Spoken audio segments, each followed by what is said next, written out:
Back in 2004, we were gathering as students to pray. We were just coming as students saying, God, we need you on our campus. We need you in our city. And one week I came and I brought some stories I had found online of previous revivals. We read about the Welsh revival. We read about the first and second Great Awakening. We read about the student volunteer movement. And it's like something started to ignite in our hearts that what we were praying for wasn't just for our campus, but we were praying for a generation-defining moment. Fast forward a few years later, we were gathered back in a trailer. I was emceeing this festival, and we all just started to talk about what would it look like to see a massive Jesus gathering.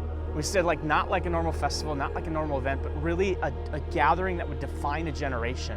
In fact, we gathered and prayed, and we're crying in this trailer, saying, God, would you do this in our day? Could you do this in our day? We didn't know it then, but God was putting in our hearts at that time what we believe is Together 2016.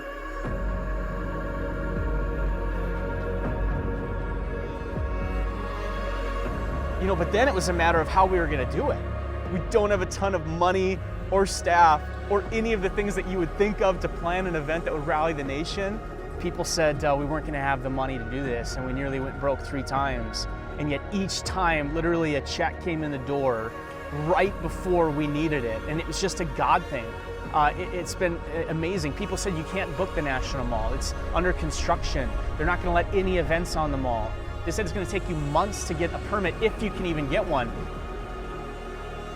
We got the permit accepted, saying you guys can have this a week after we put in the request. The same day we got the permit for the mall, all of these groups started to say they were in. Hillsong United said they're in. Francis Chan said he's in. Michael W. Smith said he's in. These things don't happen. I mean, just imagine a true movement of unity. Not just uniting people like you, but the whole church rallying together on one day. And then imagine what that united church can do going from this place. And I really don't even believe that July 16th is about starting a wave. I think God is already doing the wave.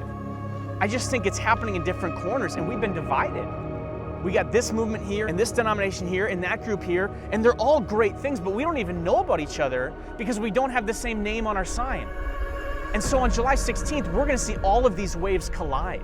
Catholics and Lutherans and evangelicals and charismatics literally rallying across the nation saying, you know what? We may not say the same things, but we're on the same team. We're lifting up Jesus, and we're going to saturate this nation. Man, that could change the world.